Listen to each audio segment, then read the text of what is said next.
نصلي ونسلم على رسوله الكريم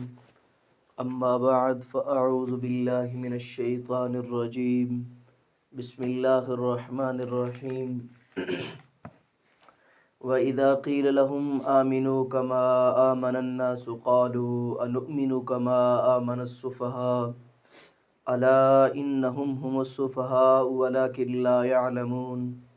وإذا لقوا الذين آمنوا قالوا آمنا وإذا خلوا إلى شياطينهم قالوا إنا معكم إنما نحن مستهزئون الله يستهزئ بهم ويمدهم في طغيانهم يعمهون صدق اللہ العظیم۔ اس آیت کریمہ میں رب تعالی منافقین کو اس بات کا حکم دے رہے ہیں کہ اس طرح ایمان لے آؤ جس طرح کچھ لوگ ایمان لے آئے، یعنی صحابہ کرام رضوان اللہ تعالی علیہم اجمعین، جس طرح وہ دل و جان سے ایمان لے آئے پیارے پیغمبر صلی اللہ علیہ وسلم پر اور میری اس کتاب قرآن مقدس پر، تم بھی اسی طرح ایمان لے آؤ۔ رب تعالی نے یہاں صحابہ کو ایمان کا معیار بنایا ہے، صرف اس مقام پر نہیں بلکہ رب تعالی نے کئی مقام پر صحابہ کرام کے ایمان کو آنے والی امت کے لیے معیار اور نمونہ کے طور پر پیش کیا ہے۔ پہلے سپارے کے آخر میں رب تعالی نے فرمایا کہ فَإِنْ آمَنُوا بِمِثْلِ مَا آمَنْتُمْ بِهِ فَقَدْ اهْتَدَوْا وَإِنْ تَوَلَّوْا فَإِنَّمَا هُمْ فِي شِقَاقٍ۔ او کائنات کے لوگوں، اگر تم چاہتے ہو کہ تم اس طرح ایمان لے آؤ جس طرح میں اللہ چاہتا ہوں، تو پھر صحابہ کرام کے ایمان کی طرح ایمان لے آؤ۔ صحابہ جس طرح ایمان لے آئے، صحابہ کس طرح ایمان لے آئے؟ دل و جان سے ایمان لے آئے۔ پھر انہوں نے نہ رشتہ داروں کی پرواہ کی، نہ گھر کی پرواہ کی، بلکہ ایمان کی خاطر اپنے سگے رشتہ داروں کو چھوڑ دیا، اپنے گھر بار کو چھوڑ دیا، اپنے کاروبار کو چھوڑ دیا۔ صدیق اکبر رضی اللہ تعالی عنہ ایمان لانے سے پہلے یہ مکے کے بڑے تاجر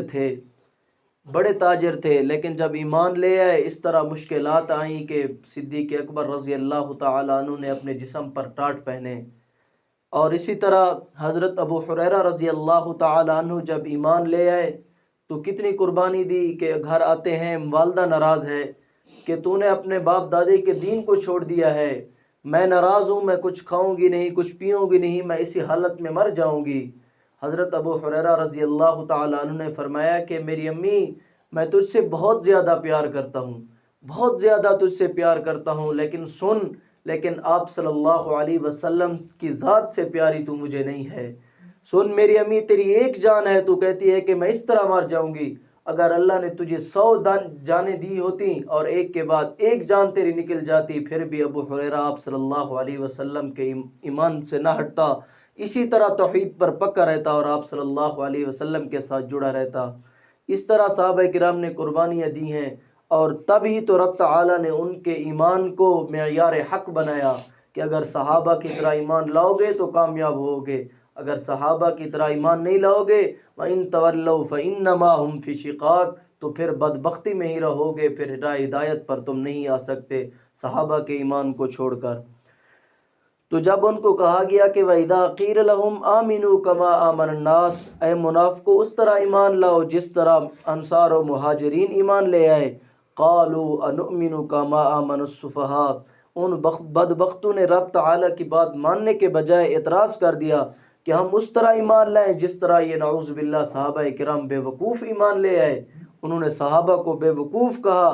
رب تعالی نے صحابہ کا دفاع کرتے ہوئے آگے فرمایا الا انہم هم السفہاء، ظالمو یہ بے وقوف نہیں ہیں، یہ تو مجھے ساری کائنات سے پیارے ہیں، یہ تو میں اللہ کی جماعت ہیں، اولئک حزب اللہ، میں اللہ ان کا دفاع کرتا ہوں۔ انہی کے لیے رب تعالی نے پیارے پیغمبر صلی اللہ علیہ وسلم کو حکم دیا، میرے پیغمبر وَاصْبِرْ نَفْسَكَ مَعَ الَّذِينَ يَدْعُونَ رَبَّهُمْ بِالْغَدَاةِ وَالْعَشِيِّ، میرے پیغمبر کفار کے سرداروں کے ساتھ تو نہ بیٹھا کر، ان کے ساتھ تیری محفل نہ ہو، بلکہ ان غلام صحابہ کرام کے ساتھ صبح و شام تو بیٹھا کر۔ ولا بالغداۃ والعشیج، اللہ میں ان کے ساتھ کیوں بیٹھوں؟ پیارے اللہ کریم نے فرمایا یریدون وجہہ، یہ صرف عبادت کرتے ہیں اس لیے کہ اللہ ہم سے راضی ہو جائے، ان کے سجدے، ان کا جہاد، ان کا مال و جان کا خرچ کرنا، ان کا مقصد صرف یہی ہے کہ اللہ ان سے راضی ہو جائے۔ میرے پیغمبر، میں اللہ تجھے حکم دے رہا ہوں کہ تو بھی انہی کے ساتھ بیٹھا کر۔ الا انہم هم السفہاء، پیارے اللہ کریم نے فرمایا کہ یہ منافق خود بے وقوف ہیں، لیکن ان کو اپنی بے وقوفی کا علم نہیں ہے۔ جو صحابہ کو بے وقوف کہے وہ خود بے وقوف ہے، صحابہ بے وقوف نہیں ہیں۔ آگے فرمایا وَإِذَا لَقُوا الَّذِينَ آمَنُوا قَالُوا آمَنَّا وَإِذَا خَلَوْا إِلَىٰ شَيَاطِينِهِمْ، اور دوسری خباثت، دوسری غلاظت ان کی کیا ہے کہ جب مومنین کو پتہ چلا کہ یہ منافق ہیں،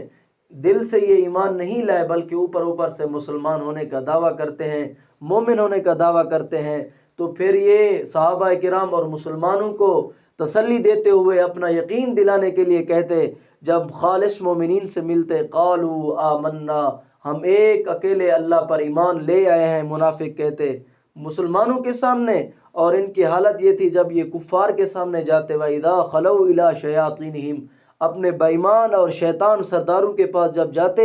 قالوا انا معکم، تو کہتے کہ ہم تمہارے ساتھ ہیں۔ پھر وہ سردار پوچھتے تم مسلمانوں کے ساتھ کیوں بیٹھتے ہو، نمازیں ان کے ساتھ پڑھتے ہو اور ہمیں کہتے ہو ہم تمہارے ساتھ ہیں؟ تو ان کے جواب میں کہتے انما نحن مستہزئون، ہم مسلمانوں کے ساتھ تو مذاق کر رہے ہیں، ہمارے دل تمہارے ساتھ ہیں، ہماری سپورٹ تمہارے ساتھ ہے، مسلمانوں کے ساتھ ہم مذاق کرتے ہیں۔ اللہ یستہزئ بہم ویمدہم، اللہ نے